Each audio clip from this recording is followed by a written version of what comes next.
Hi guys. Um, I was about to say Merry Christmas, but it's not Christmas yet. So today, as the title says, I wanted to share the most important thing, hands down, that I got from going to Cannes this 2026. So some of you guys know, like I went to Cannes 2026 a few weeks ago. It was the 79th Cannes Film Festival, and I also went to the Cannes Market. And I think like what I was thinking about Cannes before I got there, both as an actress and as a filmmaker, is I was kind of thinking about kind of like the glamour version of Cannes. I was thinking that Cannes was a festival that you only go to if you have a finished film and if you're like the lead actress in that finished film. Like that was literally my idea of like why somebody would go to Cannes, or if like you were the director of a film that got entered into the Cannes Film Festival.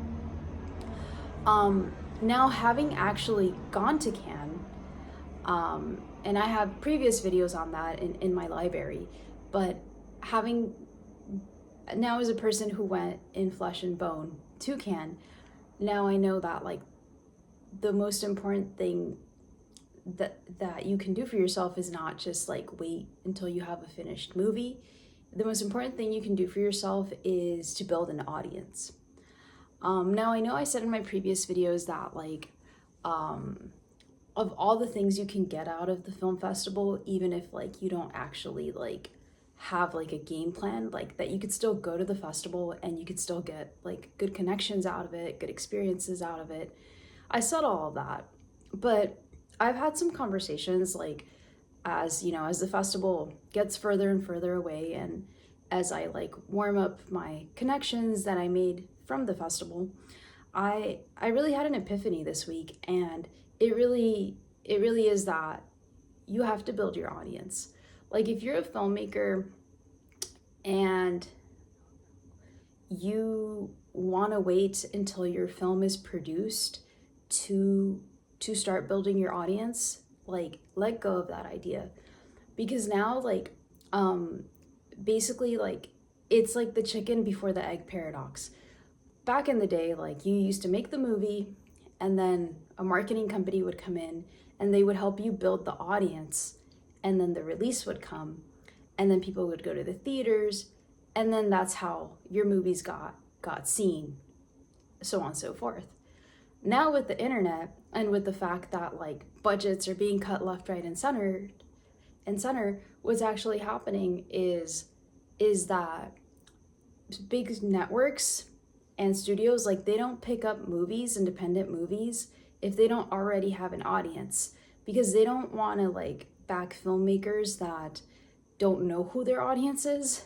They don't want to like back filmmakers who went ahead and made a movie and had no idea who the audience is, because to them that's like a waste of time, because they would rather back people, for example, like Curry Barker, who made like an independent film, but he already knew who his audience was because he had built an audience steadily over YouTube. And by the time Curry Barker's movie got acquired, it the studio didn't really have to do much work to get the promotion in, because Curry Barker had already put in all that footwork. So, and I know some of you guys are like thinking like, oh, who would be dumb enough to shoot a movie without knowing who the audience is? But I'm gonna be very honest, like I saw a lot of bad movies at the Cannes Market and at Cannes itself.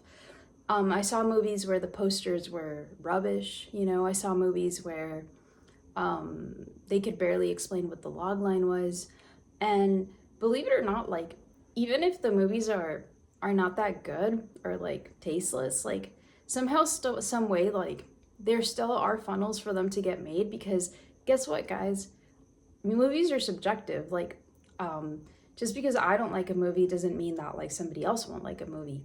um so so that's that. Like there are tasteless things that get done, but you have to understand that there's an audience for every tasteless thing that you consider tasteless. Like maybe what I consider tasteful isn't something that's tasteful to another audience. So I think that's why we end up in a world where some things look Like, how did that ever get done, you know? But then it gets done, you know?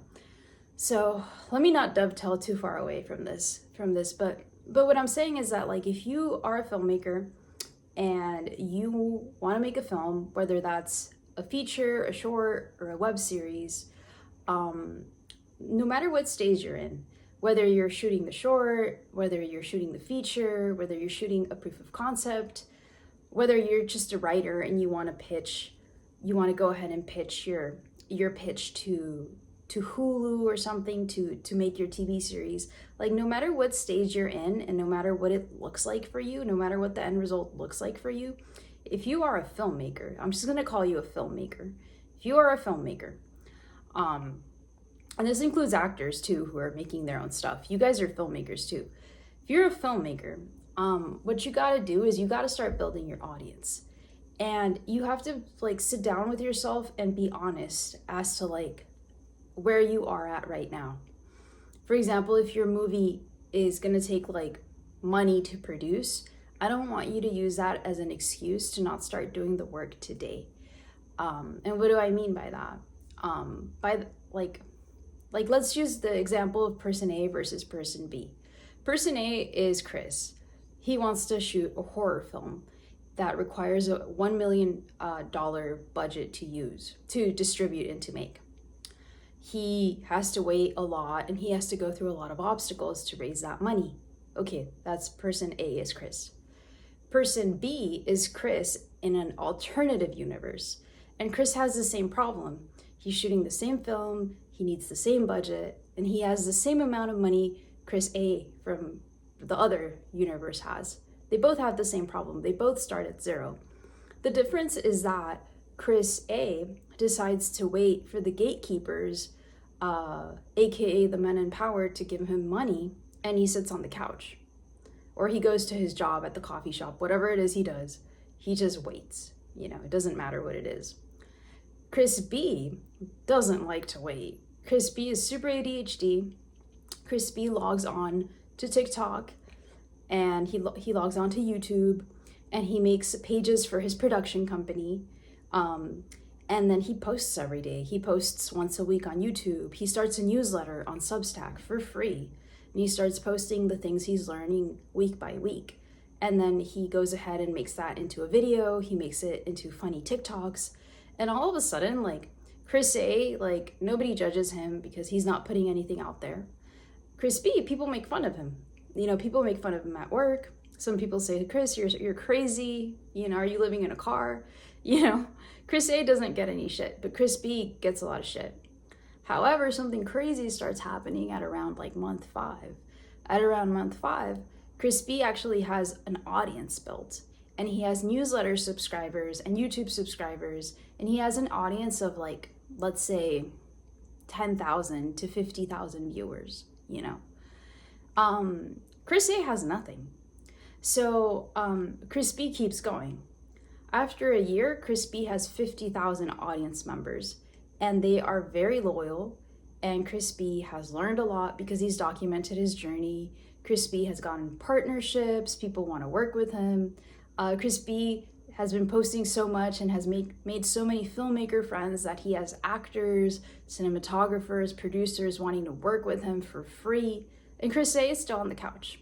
He's still waiting for the emails from the guys that promised to give him $1 million. So what ends up happening is that the guys that were promising Chris A to give him $1 million, they are not going to do that. They're going to give that money to somebody like Chris B. Even if they don't give him $1 million, even if they just give him, like, a flat fee for distribution, you know, which means just, like, less money. But, you know, Chris B is making it happen because he decided he wasn't going to wait. So that's the biggest lesson that I learned when I went to Cannes. And I learned that because, obviously, like, I saw that, like, at Cannes, like, it didn't matter who, like, had the best script, who had the best poster, who had the best looking actors, the best storyline. What mattered at Cannes was that people had motion, whether that was, like, a film that was finished or just some sort of, like, heat under them. Like, it wasn't about perfection, it was about consistency and motion.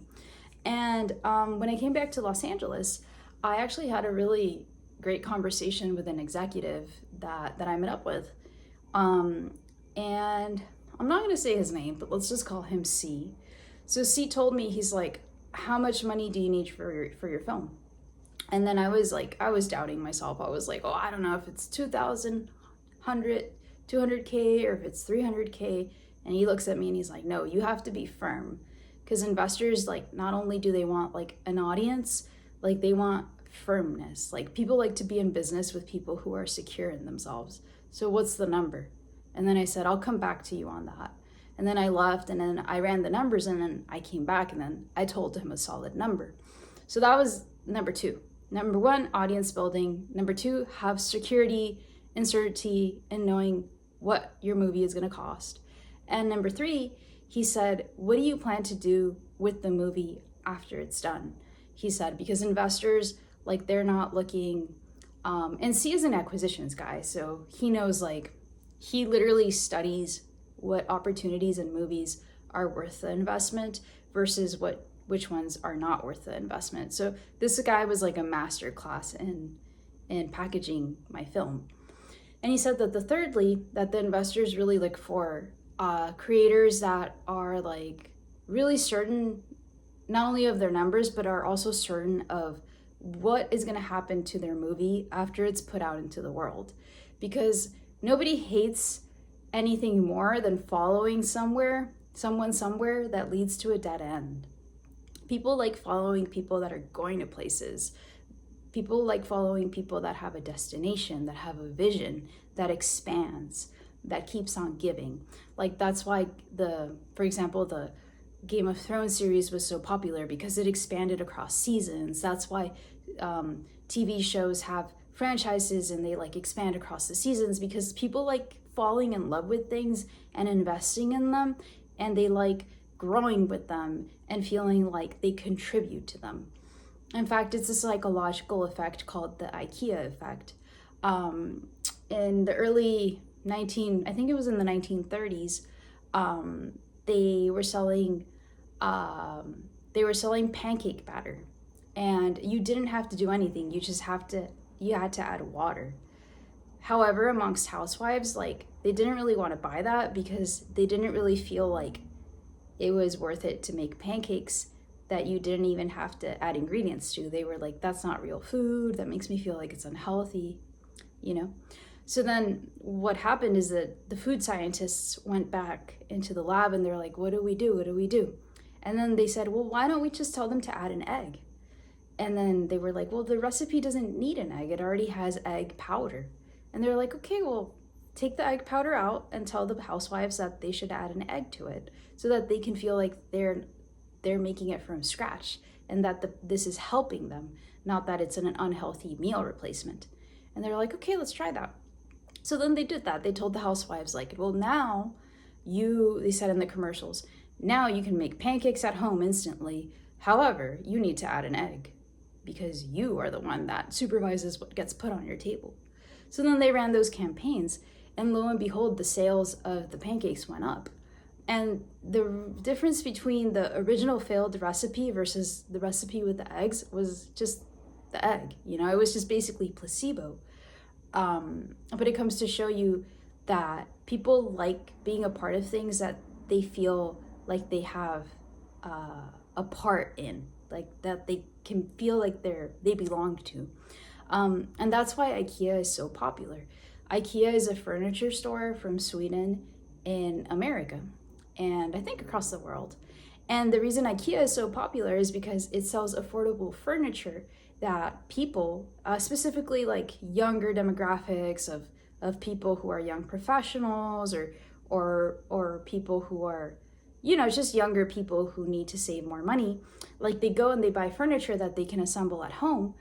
And they call it the IKEA effect because studies have found that because people build the furniture, they feel more connected to the brand and to the store than, for example, the connection that they feel to Bob's Furniture. Like, because Bob's Furniture is already made, the movers take it to your house and then that's it. But when you go to IKEA, you have a full immersive experience because you walk through the hallways, you eat lunch in the lunch lunch places.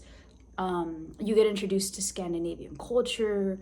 And also like you walk through like the blueprints, and you feel like you're walking through a blueprint.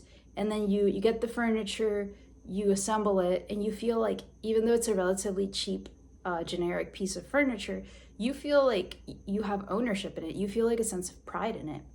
So that is the IKEA effect.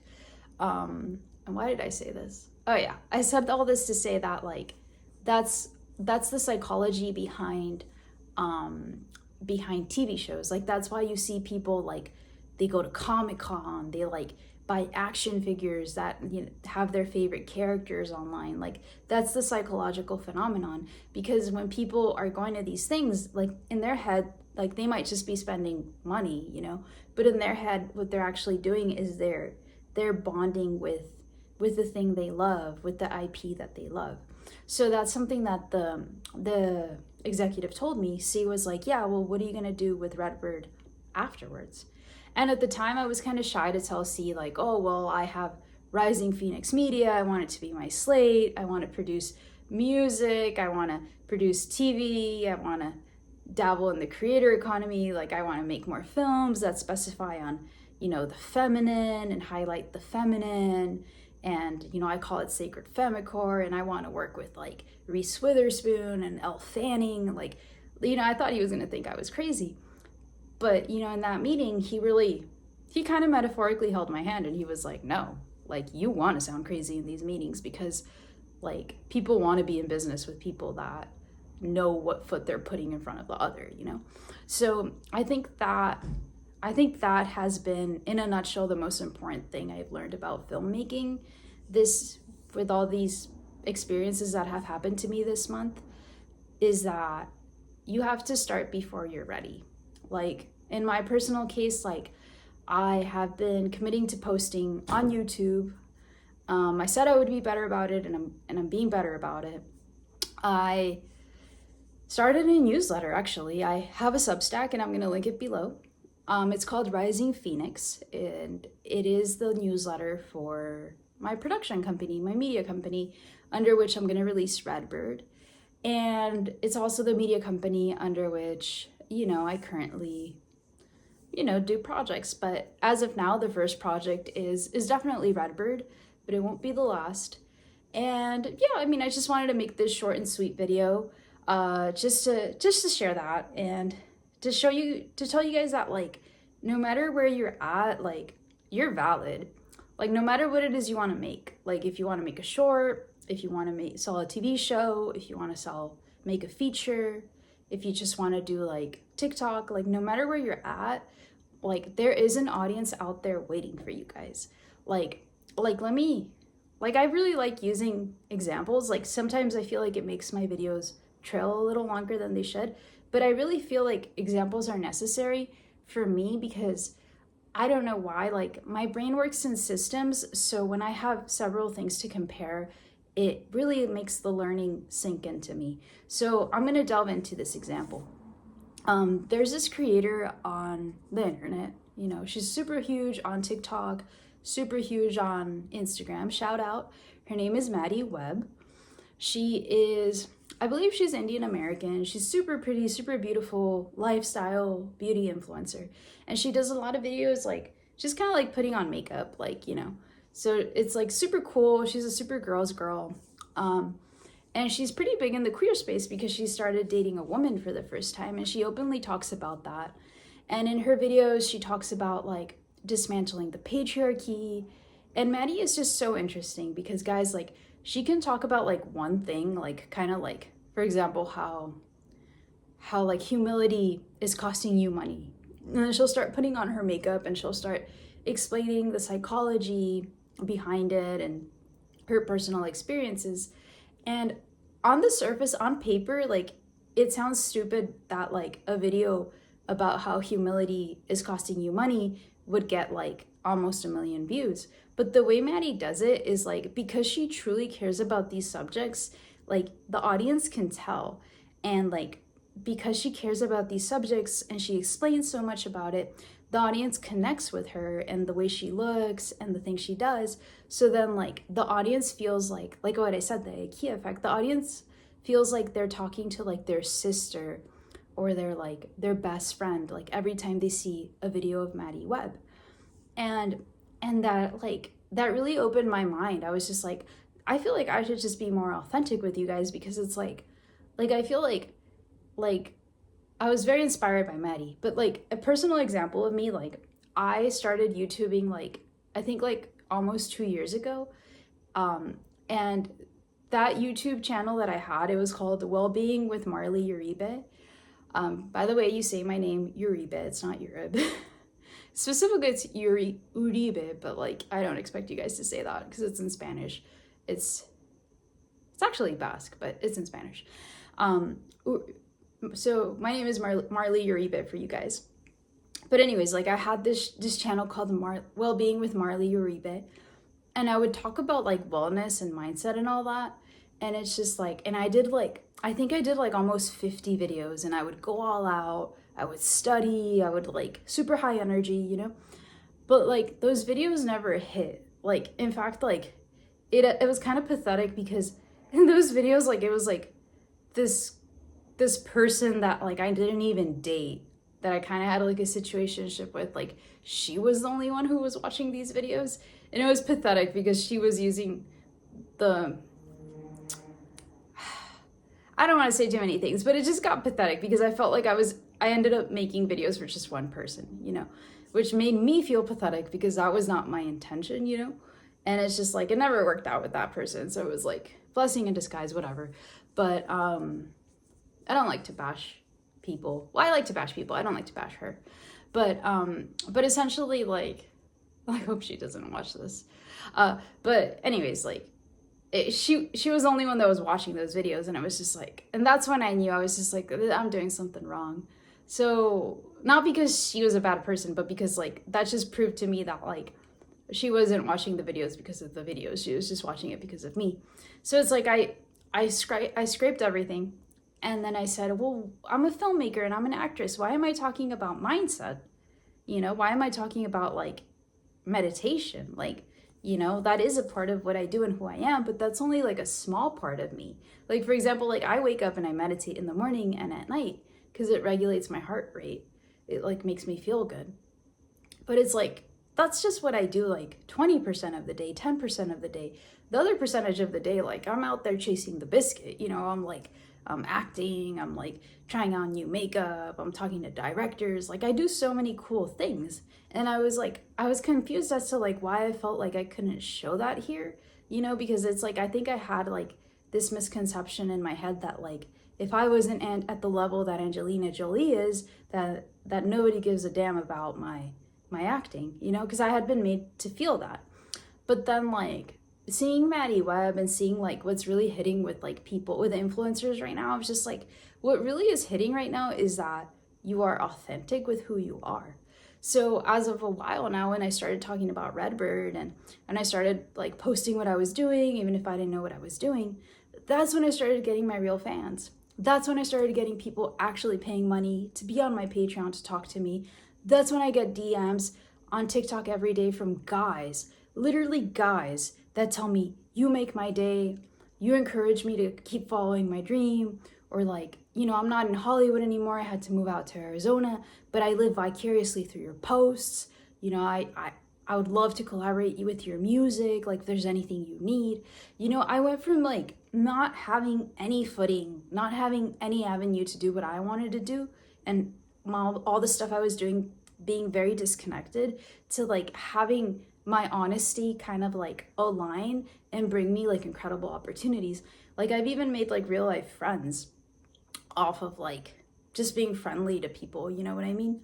And it's like, I guess I was like, also there's like the element of like, yeah, you don't want to talk to every stranger on the internet, but like the people who are actually trying to harm you, like they're not common. Like most people are actually like trying to live their best life, trying to learn, trying to connect. Like most people are just trying to get their basic needs met. A lot of people that you meet online aren't like gonna end up like on a horror Ryan Murphy anthology show. You know, that's like, those people stick out like a sore thumb because they just stick out like a sore thumb.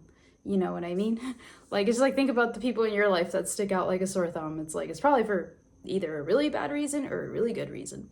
So it's like, most people aren't gonna give you that much shit, I think. Yeah, I think. Knock on wood. But yeah, anyways. Per usual, very long-winded explanation. And yeah, I guess I should tell you guys, like, I changed my setup. Like, this is my bookshelf. These are my childhood photos. When I was a little girl, I had very dark hair because I didn't go out in the sun too much. The hard water made my hair darker. I don't know. Or maybe I just had black hair. I don't know. You know, hair changes with the sun, right? Okay,